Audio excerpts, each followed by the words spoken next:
Ben's new investigation into some of the allegations against the Provo Canyon School was insane. And in that video, he said that he got the idea from a former student of one of these schools. I tracked down that student, whose name is Jordan, and did a full interview with him. And let me just say, his story is wild. Trigger warning, there's a lot of crazy content in this interview. However, Jordan's story has kind of changed my entire perspective on this whole situation. So make sure to like and subscribe.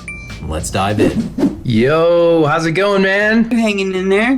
Gotten pretty good with the momentum with the documentary, so that's been really good. Basically, what I want to do is I just want to chat with you. I would just love to hear your story. First, for clarification, I didn't go to specifically Provo Canyon, but I did go to a school that was similar. So there's a lot of different types of these schools. Mm-hmm. There's wilderness programs, there's religious programs that kind of use the same like tactics. All these programs use the same kind of tactics. They just have like kind of little tweaks here and there that are different. The kind of program I went to was what they call a WWASP or WASP program. And so the place specifically that I went to was called Spring Creek Lodge Academy in Thompson Falls, Montana. I was trafficked by my parents there. The reason I say trafficked is because trafficking like can involve deception. My parents were also deceived. They were sold a lie. They were sold an image of something that I didn't actually end up receiving. The reason I got sent there was I was just starting to experiment with some marijuana, drinking a little bit of alcohol, and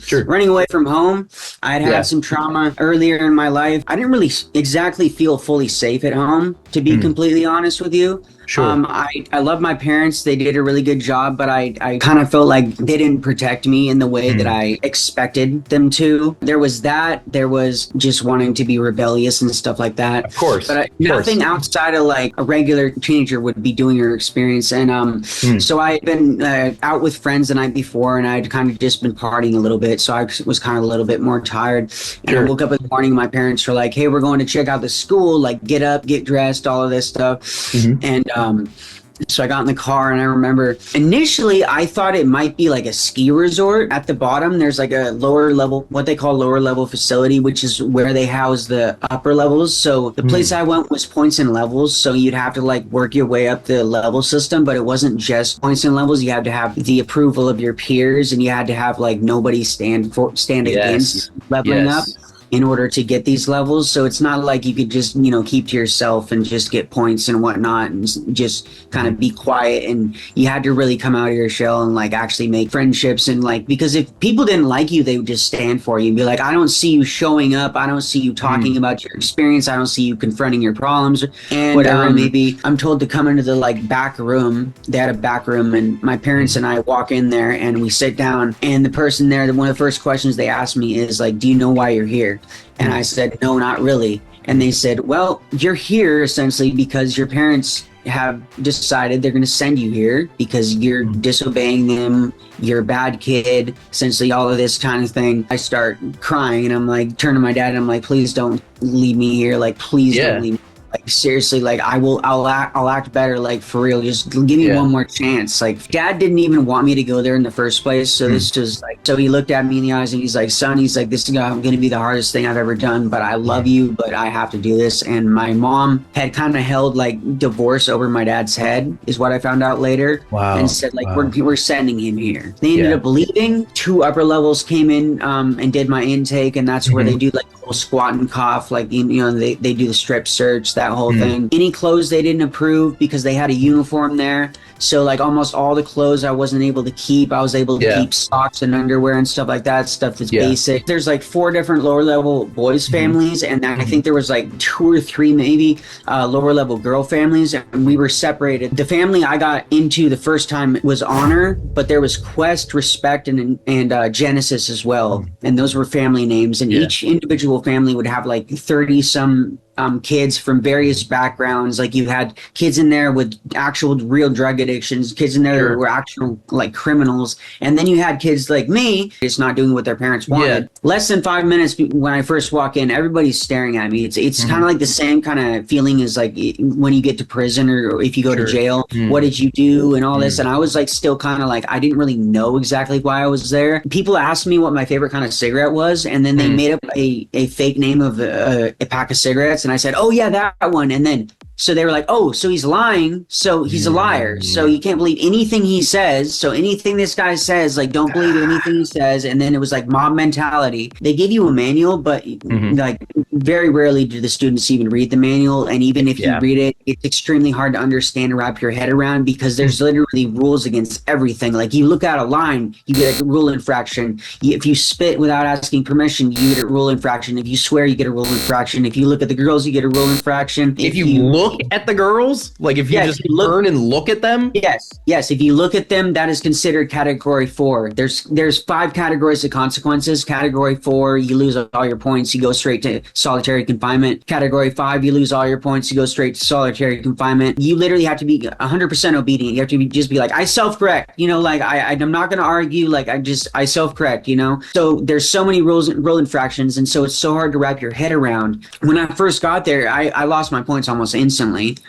within like maybe the first hour because, you know, they were like, self-correct this, self-correct that. And I didn't even know that to say self-correct right away. So they'd be like, staff corrected, you want to act out. Essentially for my first year there, I was spending my time in between solitary confinement and what they called study hall or worksheets. And study hall or worksheets was the step before you would get sent to solitary confinement, which was they would have you writing sentences. And I'm talking like tens of thousands of sentences, depending on the rule infraction. And then again, like if it was staff corrected, you get even more sentences and lose even more points. Wow. The majority of my consequences were being staff corrected. So everybody ended up knowing me by like, you know, half a year there. They knew me by name. Because they'd always hear over the radio, we got a removal, Jordan needs to be removed again or whatever it is. And so all the kids and all the families, even though they didn't see me because the families were separated, they would know, oh, that's Jordan, he's getting removed again. Finally, one day they threw me into solitary confinement right after they pulled me out of the longest time they kept me in there, which was a 3-day stint.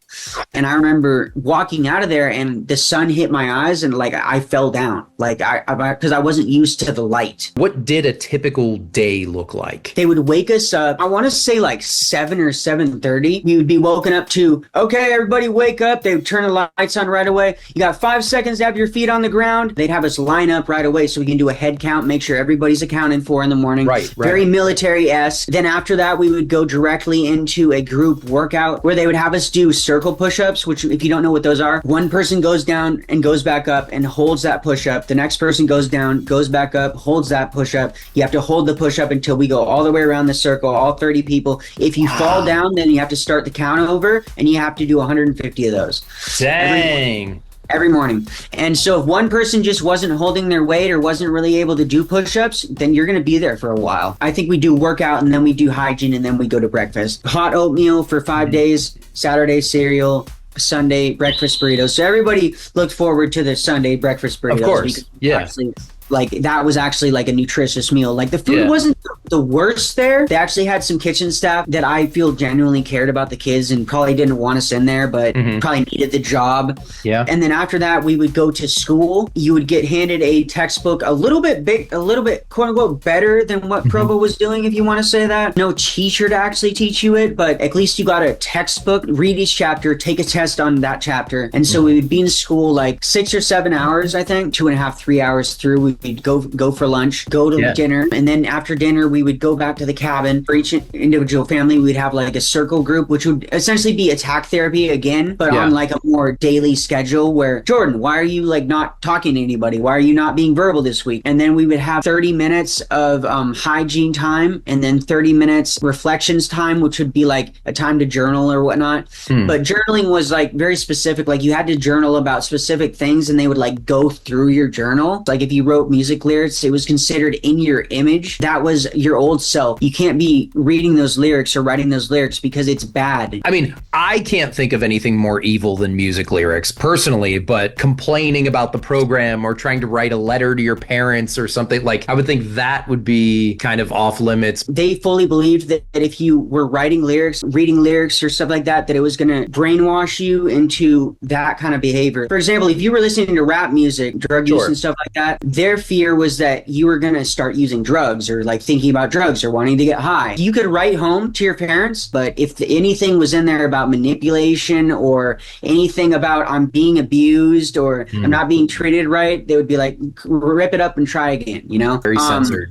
So, and on Sundays, no school. We would go to breakfast, come back, and then we would kind of have like a little bit more of a laid back day. It would be extremely structured still, but we would get a movie at night that they would pick out. It couldn't be over PG-13. It had to be like appropriate. If we earned it, like if the family was acting out or like a bunch of people were getting in trouble in the family, we would lose our movie for the weekend. Sunday also included deep clean of the cabins. Every day we would clean the cabins. Sometimes you'd be assigned the shower and you have to like fold the shower curtains, make sure they're all nice and in the way that the staff wanted them to be. And on Sundays we'd do a deep clean, and whoever had the cleanest cabin would get like a reward. We would get these grandma cookies, and if you got cleanest cabin, then you would get an extra grandma's cookie. So it was kind of like an incentive to have the cleanest cabin. You couldn't have a speck of dust on your thing without getting marked down. They strive for perfection with the job. Did you ever get an extra cookie? We had won quite a few of cleanest cabins. Very meticulous. Nice. I learned how to clean stuff very well. You went into solitary for 3 days. What would you do to get there? I'm pretty sure that was the time that I had attempted to take my own life. They didn't give me any sort of like mental health help or anything like that. They just threw me into solitary confinement for that. And that's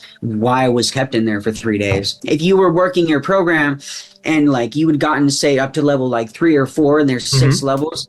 Yeah. Even if you were at level 6, like if you get a category 4 or category 5 for any reason, or if you get 2 or more category 3s in a day, you can lose all your points. You can lose all that progress. And that at least adds like another year to your program. Like they had these like large group awareness training seminars that they would require every student to do. They keep you really sleep deprived. They deprive you of food the nights leading up to the seminar. These seminars only happen once every couple months. You go into these rooms and they have these facilitators at the front of the room, and you're in there with like 200 to 300 kids that you don't really know from like, they mix in like kids from all the lower level families. Right. And you get into this room and you're expected to stand up and discuss all of your trauma like in front of all these people. And if you don't do that, if they see you just trying to just sit back and just be quiet and kind of just skate by, they will just point you out and be like, hey, Jordan, go ahead and stand up and tell us about the time you were raped when you were 7. Go ahead and open up about that and tell us about that and tell us why you're the problem and you're the reason that happened. They would literally make you take accountability for what happened to you. And then you'd have these small groups where they would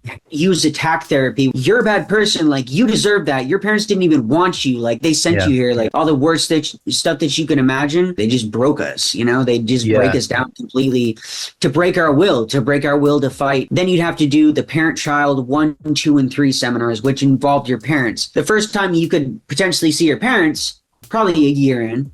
The first time you can talk to your parents on the phone, 60 days if you're behaved. If you're not behaved, they will make you wait even longer to talk to your parents. You're not just able to just talk to your parents. They're sitting there, and if you say anything manipulative, if they say anything that they deem manipulative, you get a consequence, self-correct, self-corrected. They'll hang up the phone right away. They'll be like, wow. Hang it up. So you don't get to say that if you're being abused, you don't get that right. Talk a script to them and be like, this is what I did. This is what I'm learning. Oh, this place is great. You know, all of it is designed to keep you where they want you and to bend to their will in any way that they can make you do so. They say, hey, you keep on acting out like this. You can keep on doing that. That's all good and dandy. But we're just going to send you to a facility called Tranquility Bay in Jamaica outside the U.S. if you keep on acting up, and your parents have already signed their rights away. Everybody in there, like, we had kids that had come back from there that had just like, they had no personality at all. They barely talked. They kept to themselves completely. They were complete robots. They would always tell us like how bad that is. Like, you don't want to get sent there, dude. Like, were there any rumors of like the things that they would do or say to the kids that were sent to places like Tranquility Bay? The staff straight up told me that if I kept on acting out, they would just break my arm. Like, they'll just break your arm if you don't want to listen. Like, if you don't want to move your arm out of the way, they'll just grab it and snap it. They have no child protection laws out there, is what they would always tell us. Not feed the kids at all. And there's a place also that that's even worse than Tranquility Bay called High Impact. They would keep kids in dog cages during the day, and from what I heard, they would sexually abuse them at night. Holy crap. So when they told me that, I was literally terrified. I was like, okay, I'll work my program and I'll do what you say. At that point, it became self-preservation. Terrified that if I had gotten sent out of the U.S., that I I might never be able to get back into the US. I might end up dead out there. And so I essentially became a robot. I had a unique perspective, being that I was removed my first year there, essentially. Right. So I knew what it was like to struggle. I started working my program, and I got through all my seminars the first time and whatnot. And fortunately, quote unquote, for me, I had trauma that I could actually talk about. For a lot of kids, they didn't even have trauma because they were sent there for just talking back to their parents. So guess what? You have to make up trauma. And eventually you start believing that trauma about yourself because you're saying it so much. Once you get onto the upper levels, what they call the team, your job during the day is you are assigned a family. You go and work that family. You're expected to call the lower levels out on their rule infractions. Anywhere we walked, we had to walk in line. Like, it was very military-esque. You had to walk, you had to stand heel toe. You would do gap checks to make sure you were right a distance apart. When you were walking somewhere, you had to walk in sync with the person in front of you. Then on upper levels, if you were a transporter, you would be able to have freedom of movement to actually walk around the facility without having to ask, can I go here or whatnot. Anybody else that did that on the lower levels would get run plans. They would assume you're running if you step out of line. What would they do in that case if somebody tried to run? They made it very clear that if anybody ran, upper levels were expected. So if you heard, like, we got a runner on the radio, everybody drops what they're doing and starts running towards the runner. You have like 100 to 150 people chasing you. They would also make us know that what happens in the woods stays in the woods. If you try and run, when we catch you, you're going to get jumped by like 25 people. And so they essentially make an example out of you so people wouldn't do it again. If you even stepped out of line without asking, they would automatically assume you're a runner and tackle you. The fact that Ben was able to escape, I was so terrified that he was not going to escape and that he was going to get stuck in there as a 17-year-old. Potentially, I don't even know if they would have bought it that he was a 30-year-old. Oh, you're just trying to manipulate to go home.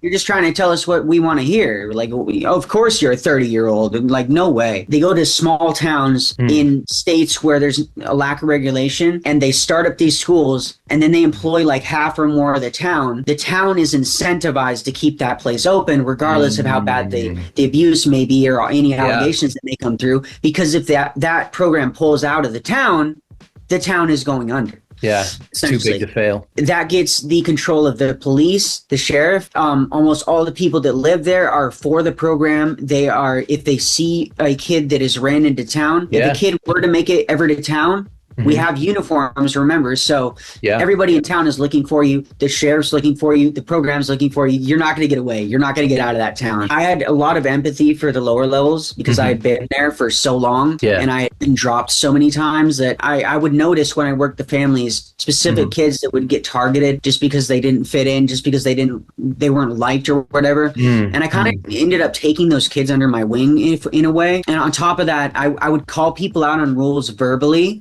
But at the end of the day, I would kind of just sit with them and be like, hey, man, you did this. Like, like, are you going to do it again? And, they'd be like, no, I won't do it again. Be like, okay, I'm not going to write that consequence down. You were the only person that was trying to actually teach these kids something good then in this whole place. It was very few and far between. Usually it was you'd get on the upper levels and you get on this power trip, right? The brainwashing would start actually working because, they want you to be aggressive with the lower levels. They want you to call the lower levels out on every single rule. They want you to have no mercy. I remember this kid specifically, his name was Nikolai, and he was from Russia, and he had like a Russian accent, and everybody would always pick on him because of his accent and how he couldn't pronounce words correctly. If I saw anybody picking on a kid like that, I'd be like, okay, go ahead and self-correct or major disrespect. Oh, okay, staff corrected. Like, you want to be rude to a kid that obviously gets picked on and already is struggling in his program and already has 0 points, like has nothing to lose. I'd like kind of take those people under my wing and finally worked my way up to levels. So I got to level 5. Never made it to level 6 because level 6 is like you can't have a single person stand for you. What happens when you get on level 5 and you're voting up for level 6? People will be so nitpicky because it's the last level, and they'll be like, I was starting to like get wind that like the program might be shutting down. They brought me into admin, and my parents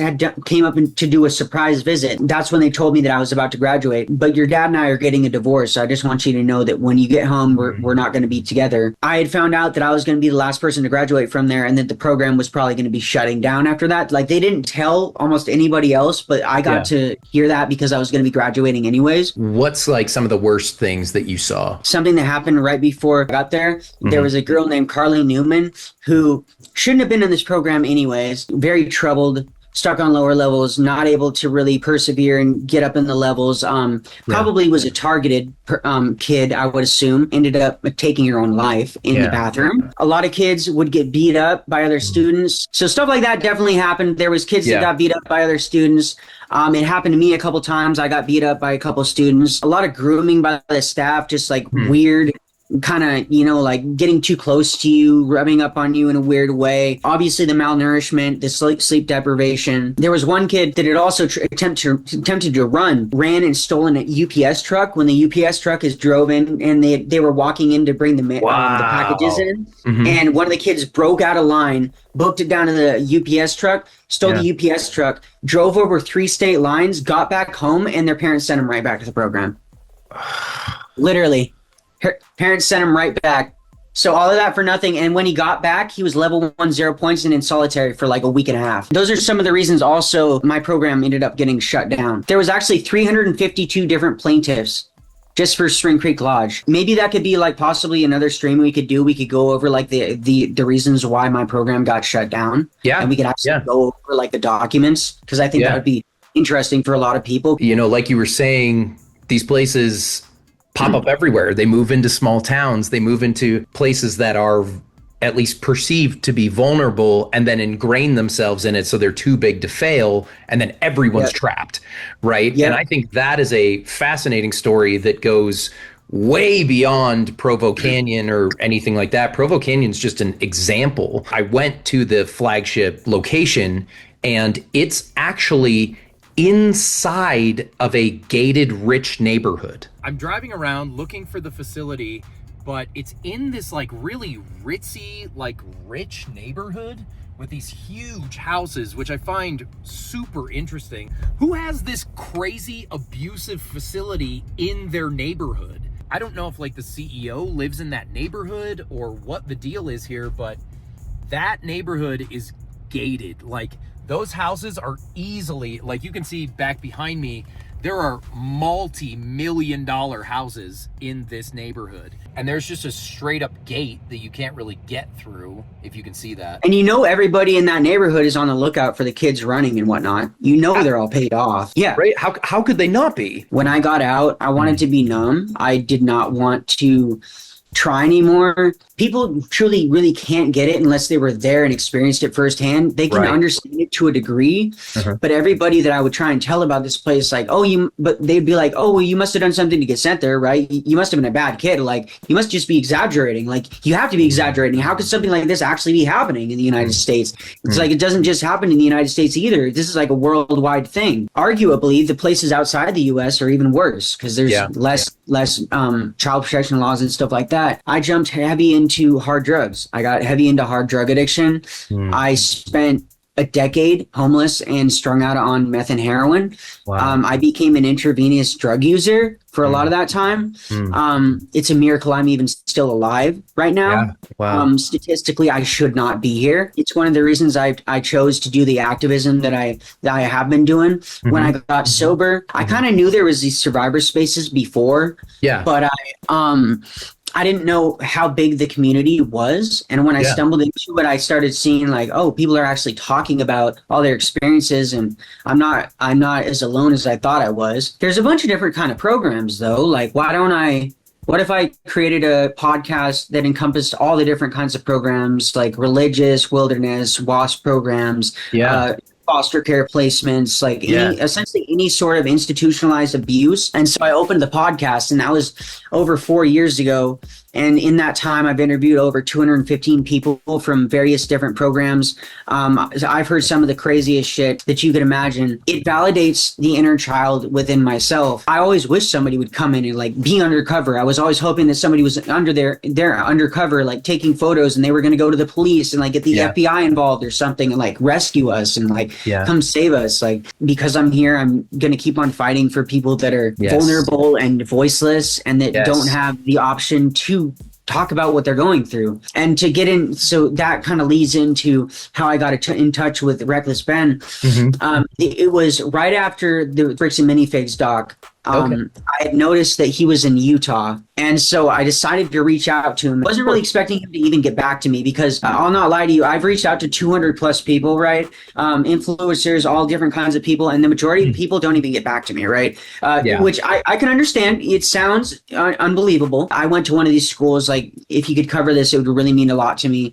And he ended up getting back to me, like, actually pretty quick, and ended up giving me his number and saying, can you give me a call? We ended up talking, and he's like, this is crazy, dude. Like, I think we could do something with this. The reason they were so pushing into like them being greedy is because I was like, these places are greedy. They're going to be greedy. They're going to probably accept you just because they want the money. They will accept almost anybody. They're not going to do a background check, all this stuff. They didn't really believe me at first, probably. After, doing a little bit of investigation, they started to realize, like, oh shit, this is actually the way it is. I was just a little worried about how people were going to receive it. If they were going to kind of just, poo-poo it and be like, oh no, this can't be real. The reception was insane. Like, like almost all the comments were like, oh my God, this needs to end. Like, I went to a similar program. Like, this is crazy. Like, I think there was only like 3 comments that were like, this is BS and all of that. So I was just, the first day, I was literally going through every single comment. I would just refresh the page and I was just like, holy crap, we're climbing from 500,000 to 600,000. It's like all these comments. I was just so fired up. I was like, oh my God, this might actually like snowball into something huge, because it really does truly mean the world to me. It really validates my inner child to finally see people talking about it, reacting to it, and just like keeping this in the spotlight, because it really needs to be kept in the spotlight, and people need to realize that it's not just Provo Canyon. Provo Canyon could very well just rebrand and reopen. They say they're closed, but they're also facing a lot of controversy and scrutiny right now. I guarantee in a couple months we're going to see or hear about some sort of other program. And if that happens, as Ben said in his follow-up video, like, we're going to address that if it happens. There are still programs that are operating right now. There are kids as we speak that are being tortured and abused. Fight for those children, because I would want the same thing to happen for me. I deeply appreciate, you being vulnerable and taking the time and just sharing your story. And you're an amazing person. Thank you so much for being open and willing to have me on. This has been fantastic, Jordan. I really appreciate you, and I appreciate your time so much. Bye.